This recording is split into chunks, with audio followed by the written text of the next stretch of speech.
जय श्री नारायण भक्तों। शुक्रवार की व्रत कथा। संतोषी माता। एक बुढ़िया थी और उसके 7 पुत्र थे। 6 कमाने वाले थे, एक निकम्मा था। बुढ़िया माँ 6 पुत्रों की रसोई बनाती, भोजन कराती और पीछे से जो कुछ बचता वो 7वें को दे देती थी। परंतु वह बहुत भोला था, मन में कुछ और विचार न करता था। एक दिन अपनी बहू से बोला, देखो मेरी माता का मुझ पर कितना प्यार है। वह बोली, क्यों नहीं, सबका जूठा बचा हुआ तुमको खिलाती है। वह बोला, भला ऐसा ही भी कहीं हो सकता है? जब तक मैं अपनी आंखों से ना देखूं मैं ऐसी बात नहीं मान सकता। बहू ने हंसकर कहा, तुम देख लोगे तब तो मानोगे।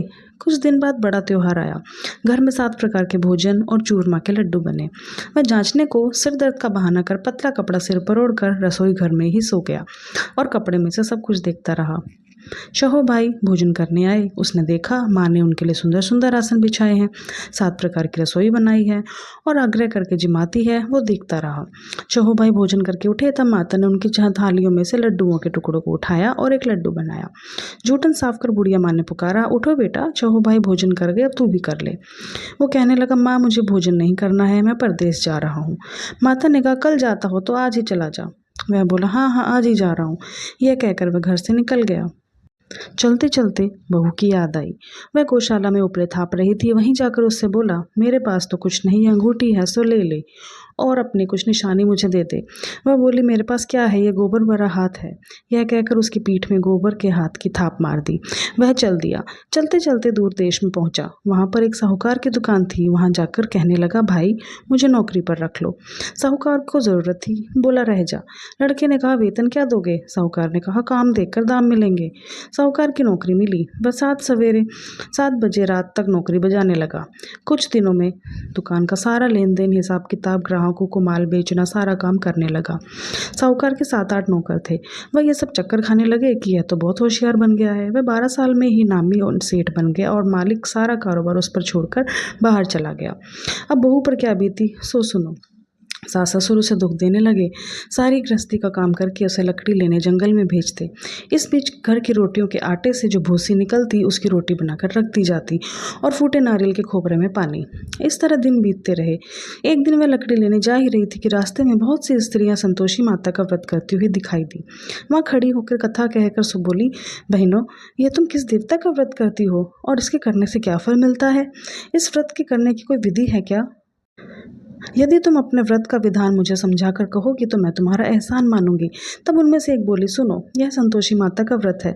इसे करने से निर्धनता, दरिद्रता का नाश होता है, लक्ष्मी आती है, मन की चिंताएं दूर होती हैं, घर में सुख होने से मन को प्रसन्नता और शांति मिलती है, निपुत्र को पुत्र मिलता है, पति बाहर गया हो तो जल्दी आता है, कुंवारी कन्या को मनपसंद वर मिलता है, मुकदमा चलता हो तो खत्म हो जाता है। मैं पूछने लगी, यह व्रत कैसे किया जाता है, यह भी बताओ तो आपकी बड़ी कृपा होगी। स्त्रियां कहने लगी, 5.25 रुपये का गुड़ चना लेना या 11 रुपये का, सहूलियत अनुसार लेना, बिना परेशानी, श्रद्धा और प्रेम से जितना बन सके उतना। हर शुक्रवार को निराहार रहकर कथा कहना सुनना, इसके बीच क्रम टूटे नहीं, लगातार नियम पालन करना। सुनने वाला कोई ना मिले तो घी का दीपक जला के उसके सामने जल के पात्र को रख और कहना, जब तक कार्य सिद्ध न हो नियम पालन करना और कार्य सिद्ध हो जाने पर ही व्रत का उद्यापन करना। 3 माह में माता फल पूरा करती है। यदि उसके खोटे ग्रह हों तो भी माता 1 वर्ष में अवश्य कार्य को पूरा करती है। उसके पश्चात उद्यापन की विधि बताई। शुक्रवार के दिन घर में कोई खटाई न खावे। यह सुनकर बुढ़िया के पुत्र की बहू चल दी। रास्ते में लकड़ी के बोझ को बेच दिया और उन पैसों से गुड़ चना लेके माता के व्रत की तैयारी करके आगे चली और सामने मंदिर देखकर पूछने लगी, यह किसका मंदिर है? सब कहने लगे, संतोषी माता का मंदिर है। यह सुनकर माता के मंदिर में जाकर माता के चरणों में लौटने लगी। दीन होकर विनती करने लगी, माँ मैं निपट मूर्ख हूँ, मैं व्रत के नियम नहीं जानती हूँ, मैं बहुत दुखी हूँ। हे माता जगत जननी, मेरा दुख दूर कर, मैं तेरी शरण में हूँ। माता को दया आई। एक शुक्रवार बीता ही था कि दूसरे शुक्रवार को उसके पति का पत्र आया और तीसरे को उसका भेजा हुआ पैसा भी आ गया। यह देखकर जेठानी मुँह सिकोड़ने लगी, इतने दिनों में पैसा आया, इसमें क्या बड़ाई है? लड़के ताने देने लगे, काकी के पास तो अब पत्र आने लगे हैं, रुपया आने लगा है, अब तो काकी की खातिर बढ़ेगी, अब तो काकी बुलाने से भी नहीं बोलेगी। बेचारी सरलता से बोली, भैया पत्र आए रुपया आवे, हम सबके लिए अच्छा है। ऐसा कहकर आंखों में आंसू भरकर संतोषी माता के मंदिर में मातेश्वरी के चरणों में गिरकर रोने लगी, माँ मैंने तुझसे पैसा नहीं मांगा, मुझे तो मेरे सुहाग से काम है, मैं अपने स्वामी के दर्शन मांगती हूँ। तब माता ने प्रसन्न होकर कहा, जा बेटी तेरा स्वामी आएगा। यह सुनकर वो खुशी से बावली होकर घर में जाके काम करने लगी। अब संतोषी माँ विचार करने लगी, इस भोली पुत्री से मैंने कह तो दिया कि तेरा पति आएगा, पर आएगा कहाँ से? मैं तो स्वप्न में भी इसे याद नहीं करता, उसे याद दिलाने जाना पड़ेगा। इस तरह माता बुढ़िया के बेटे के स्वप्न में जाकर प्रकट होकर बोली, साहूकार के बेटे, सोता है या जगता है? यह बोलकर, माता सोता भी नहीं हूँ, जागता भी नहीं हूँ, कहो क्या आ गया है? माँ कहने लगी, बेटा तेरा घर बार कुछ है या नहीं? वो बोला, माँ मेरा सब कुछ है, माँ बाप भाई बहन बहू, क्या कमी है? माँ बोली, भोले पुत्र तेरी स्त्री घोर कष्ट उठा रही है, वह तेरे लिए तरस रही है, तू अपनी सुधि उसकी सुधि ले। वो बोला, हाँ माता ये तो मुझे भी मालूम है, पर मैं जाऊं कैसे? परदेश की बात है, लेन देन का कोई हिसाब नहीं, ना जाने का रास्ता नजर आता, मैं कैसे चला जाऊं? माँ कहने लगी, मेरी बात मान, सवेरे नहा धोकर संतोषी माता का नाम ले, घी का दीपक जला, दंडवत कर दुकान पर जाके बैठना, देखते देखते लेन देन सब चुक जाएगा, जमा बिल बिक जाएगा और सांझ होते होते धन का ढेर लग जाएगा। जब सवेरे बहुत जल्दी उठ उसने लोगों से सपने की बात कही तो वे उसकी बात अनसुनी करके दिल लगी उड़ाने लगे। कहीं सपने भी सच होते हैं। एक बूढ़ा आदमी बोला, देख भाई मेरी बात मान, इस प्रकार साथ जुट करने के बदले देवता ने जैसा कहा है वैसे करने में तेरा जाता ही क्या है? उस बूढ़े की बात मान के स्नान कर संतोषी माता को दंडवत कर घी का दीपक जला दुकान पर जा बैठा। थोड़ी देर में क्या देखता है कि देने वाले रुपए लाए, लाने वाला हिसाब लाए, कोठे से भरे सामान के खरीदार नकद दाम में सौदा करने लगे। शाम तक धन का ढेर लग गया। माता का चमत्कार देखकर प्रसन्नता हो गया। घर ले जाने के वास्ते कपड़ा गहना खरीदने लगा और वहाँ के काम निपटाकर वो घर को रवाना हुआ। वहाँ बेचारी बहू जंगल में लकड़ी लेने जाती है, लौटते वक्त माँ के मंदिर पर विश्राम करती है। ये तो उसका रोज का रुकने का स्थान था। दूर से धूल उड़ती देख माता से पूछती है, हे माता ये धूल कैसी उड़ रही है? माँ कहती है, हे पुत्री तेरा पति आ रहा है, अब तू ऐसा कर लकड़ियों के 3 बोझ बना, एक नदी किनारे रख, दूसरा मेरे मंदिर पर और तीसरा अपने सिर पर। तेरे पति का लकड़ी का गट्ठा देखकर मोह पैदा होगा, वो वहाँ रुकेगा, नाश्ता पानी बनाकर खाएगा, माँ से मिलने जाएगा। अब तू लकड़ियों का बोझ उठाकर घर जाना और बीच बीच में चौक में गट्ठा डालकर 3 आवाज़ें लगाना, लो सासू जी लकड़ियों का गट्ठा लो, भूसी की रोटी दो और नारियल के खोपरे में पानी दो, आज कौन मेहमान आया है? माँ की बात सुनकर बहू बहुत अच्छा माता कहकर प्रसन्न हो लकड़ियों के 3 गट्ठे ले आई। एक नदी तट पर, एक माता के मंदिर पर, और इतने में एक मुसाफिर आ पहुंचा। सूखी लकड़ी देकर उसकी इच्छा हुई अब यहीं विश्राम करे और भोजन बना के खाए। इस प्रकार भोजन बनाकर विश्राम करके वो गांव को गया, सबसे प्रेम से मिला। उसी समय बहू सिर पर आवाज़ लगाती है, लो सासू जी लकड़ी का गट्ठा लो, भूसी की रोटी दो, नारियल के खोपरे में पानी दो, आज कौन मेहमान आया है? यह सुनकर सास बाहर आई और अपने दिए हुए कष्टों को भुलाते हुए कहती है, बहू तू ऐसा क्यों कहती है? तेरा मालिक ही तो आया है, आप बैठ, मीठी भात खा, भोजन कर, कपड़े गहने पहन।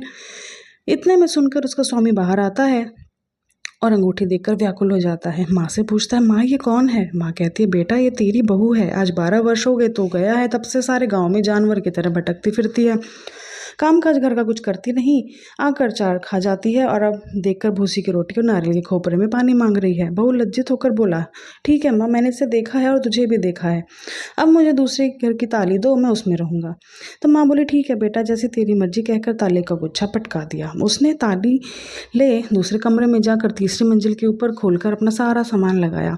एक दिन में ही वहाँ राजा के महल जैसा ठाट बाट बन गया। अब क्या था, दोनों सुखपूर्वक रहने लगे। इतने में अगला शुक्रवार आया। बहू ने अपने पति से कहा, तुझे माता को उद्यापन करना है? पति बोला, बहुत अच्छा, खुशी से करो। वह तुरंत ही उद्यापन की तैयारी करने लगी। जेठ के लड़कों ने भोजन के लिए कहने लगी, उसने मंजूर किया, परंतु पीछे जेठानी अपने बच्चों को सिखलाती है, देखो रे भोजन के समय सब लोग खटाई मांगना, उससे उसका उद्यापन पूरा नहीं होगा। लड़के जीमने आए, खीर पेट भर कर खाई, परंतु याद आते ही कहने लगे, हमें कुछ खटाई दो, खीर हमें नहीं भाता। वो कहने लगी, खटाई किसी को नहीं दी जाएगी, ये तो संतोषी माता का प्रसाद है। लड़के तुरंत उठ खड़े हुए, बोले पैसा लाओ। बोली बहू कुछ नहीं जानती थी, सो पैसे दे दिए। लड़के उसी समय जाकर इमली ला खाने लगे। यह देखकर बहू पर माता जी ने कोप किया। राजा के दूत उसके पति को पकड़ कर ले गए। जेठ जेठानी मनमाने खोटे वचन कहने लगे, लूट लूट कर धन इकट्ठा करके लाया था, सो राजा के दूत पकड़ कर ले गए। अब सब मालूम पड़ जाएगा जब जेल की हवा खाएगा। बहू तेरे से यह वचन सहन नहीं हुए, रोती रोती माता के मंदिर में गई। हे माता ये तूने क्या किया? हंसकर क्यों रुलाने लगी? माता बोली, पुत्री तूने उद्यापन करके मेरा व्रत भंग किया है, इतनी जल्दी सब बातें भुलाती। वह कहने लगी, माँ मैं भूली नहीं हूँ, ना मैंने कोई अपराध किया है, मैंने तो लड़कों को भूल में डाल दिया, मैंने भूल से उन्हें पैसे दे दिए, मुझे क्षमा कर दो माँ। माँ बोली, ऐसी भूल भी कहीं होती है? वह बोली, माँ मुझे माफ़ कर दो, मैं तुम्हारा उद्यापन फिर करूँगी। माँ बोली, अब मत भूलना। मैं बोली, अब न होगी माँ, बतलाओ मैं कैसे आऊँ? माँ बोली, जा पुत्री, तेरा पति तुझे रास्ते में ही मिलेगा। वो घर को चली।